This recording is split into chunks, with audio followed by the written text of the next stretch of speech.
What to do if you don't know what to do with your life and you don't know what you want? So you can't even use the law of attraction to attract things that you want into your life. This is Jake Ducey with JakeDucey.com, and this is the Ask Jake Show. You ask questions about life, I answer them. Let's go right into the video.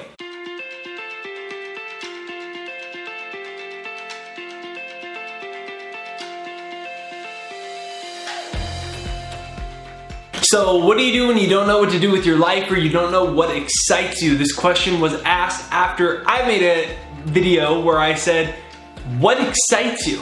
And the first thing to consider is if you literally have no idea what excites you, like you can't think of a single thing. You can't say, yeah, I like to make websites, I like to swim, I like to run, I like yoga, I like the gym, I like studying, I like reading, I like making YouTube videos, I like art, I like horses, I like being a doctor, or I would like to be a doctor, I like watching movies, therefore maybe I could write screenplays. If you can't think of a single thing in the entire world, not one thing, at least you know what you don't want. Often what happens with people is we don't know what we want, and so the result of that is we stay where we don't want to be. When you know what you don't want, you can start to make a shift in your life to go in a new direction. And what happens is when we don't have a clear indication or a clearly defined thing of I want this is my purpose, what happens is we stay in a place in our life that we don't want to be in. And as long as you stay where you don't want to be, there's no space for the new to come in. And so I think the first step is for us to take inventory of, is this where I'm at right now working for me?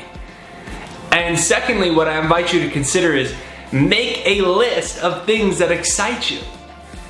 You know, a lot of times people say, I don't know what I want. I don't know what I want to do with my life. But when you get down to it, there's a lot of things. Like I said earlier, maybe it's painting, maybe it's art, maybe it's music. It doesn't mean you need to do these things professionally. You just start spending your time where you can building around those things. And if you do fall in love with them and you become good enough at them, they may turn into professional things. And, you know, there's one thing to feel very depressed in your life. And oftentimes when you feel very depressed in your life, you can make a blanket statement like nothing in life excites me. There's zero things, not one thing. But ask yourself the question, is that really true? Do you like cooking? Do you like traveling? Do you like Adobe Photoshop? What is it? What's something that excites you? Because the meaning in life comes from devoting our energy towards things that we think are worth our energy. And a lot of times, the feeling of, I don't know what I want to do with my life, it can come off as kind of like this overwhelming, frustrating feeling about life, or it can come off as self-hatred. It can come off as a feeling of depression or just an overarching anxiety of I don't know what I want to do with my life. But if we can take a step back and we say, what are things that seem like they might be worth putting my energy into? The key word there is seem, because you can't say, I don't know. If we had one rule, and the one rule was you can't say I don't know, and the key word was seem. Now it doesn't mean it's definite, it doesn't mean absolutely it's going to be the same, it just seems. Because what happens so often in life is we do what our parents say to do, or our guardians say to do, or our culture says to do, and pretty soon we're 15 years old, we're 18 years old, we're 25 years old, we're 35, we're 45, we're 60 years old, and we're approaching retirement, and somebody says, well, what do you want? And you say, well, I don't know. Because we've never contemplated these types of things. And then somebody says, well, what do you want? Well, I don't know, so I'm not going to do anything. The question is, what seems like something worth your time? Because you can never know unless you take the step. Just like in a relationship, people are afraid of love, right? Quite often. And the result of that is they never enter a relationship because they're afraid that it won't work out. But you never know unless you enter it. Worst comes to worst, you can always end the relationship in a mature way. Worst comes to worst, you can start working on something and spending your extracurricular time, and then you don't end up liking it very much, and you can go back.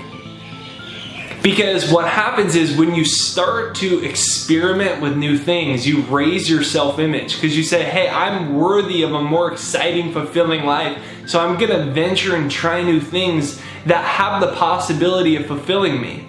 And there's a quote that I'm paraphrasing from Christopher McCandless in the book Into the Wild, and he says, people live in unhappy circumstances their whole lives, and they have the initiative to change them, yet they don't do it. And there's this idea that is perpetuated in the personal development movement that what you want needs to be like this super clear thing. I'm gonna be a this. It doesn't need to be a career. I'm gonna be an artist. I'm gonna be a business person. Or there's this idea in the find your purpose realm that it's this clearly defined thing. For me, it wasn't. I just knew that I liked studying these types of books. I was starting to like writing. I loved poetry. I was interested in traveling. I started just approaching things that excited me, and I went from before doing things that I didn't like at all. I was in a classroom. I didn't see the purpose in it. I felt frustrated. I felt unfulfilled. And I could have stayed there and said, well, I don't know what I want. But I was like, I'm interested in writing. I'll start on Fridays and Saturday nights. Instead of going to parties, I'm going to start reading, and I'm going to start writing poetry and things like that. And then that led me to doing a little backpacking trip around the world. That led me to writing a book. That book led me to eventually going on the road with that book and doing speeches a lot of times that nobody came to. And it didn't matter if nobody was there. It didn't matter whether I was successful at the thing or not. It mattered that I was putting my energy towards something that felt worth my energy. Because at the end of life, the main thing that we're gonna ask ourselves is, did I really live a life true to myself? And at all different times, true to yourself changes. At one point in my life, basketball was my main. I was a first team All San Diego basketball player in high school, and I thought, I'm gonna spend my whole life doing basketball. That was what I devoted my energy to. Then I got into college and I had no idea. I went through an identity crisis. I didn't know. Then I found a couple books. I got interested in them. That led me to the backpacking, self-published a book, hit the road, started traveling, selling the book. Wasn't making any money, wasn't being that successful with it, but it was something that excited me. Eventually that led to giving a TEDx talk, landing a traditional publishing deal with Penguin Random House. Eventually that led me to another book. I went on Vans Warped Tour as the first ever motivational speaker. These things kept growing, and then it led me to making this YouTube channel and taking this YouTube channel seriously. They're all stepping stones, and sometimes there was things along the way that I did that ended up not being the thing that excited me. I thought for a while I wanted to be a college speaker. I put a lot of money and a lot of time into the training necessary for it. Turns out I didn't like that. I thought it seemed worth my energy. It turns out it didn't, so I let it go. And so the question is, can you stop saying I don't know? Can you just put that on hold? Just press the delete button for a minute on I don't know. You know what kills more excitement and joy and just adventure in life might even be the better word. What kills more adventure in life is I don't know. I don't know. I have no idea what I want. Well, if you had $10 million, if money was no object, if you had no constraints, what would you start to do? What would you do today? Or if today was the last day of your entire life, what would you do? Steve Jobs has a quote that he used to look himself in the mirror and he said, I look myself in, for many years, I've looked myself in the mirror every day and I've asked myself this question. If today was my last day on earth, would what I'm about to do be worth it? And if the answer was no for too many days in a row, I knew something was wrong. If today was the last day, 1 year from now, if you could look back and say, this was my most successful and fulfilling year yet, what would have to happen? And start asking these types of questions, and if that speaks to you, rewind back that last 45 seconds and listen to those questions again. Listen to them one more time through. And start experimenting. Because just saying, I don't know, I have no idea, you immediately put yourself in a place where all you're going to attract in is more confusion and more uncertainty and more anxiety about your future and about your life and not knowing. It doesn't need to be this clearly defined thing. Just start experimenting with what seems worth your energy. And you'll find that life gets a lot more exciting and adventurous when we begin to do that. And if you don't know what you want, at least if you take inventory of your life over the last 24 months until present, you can certainly see what you don't want anymore.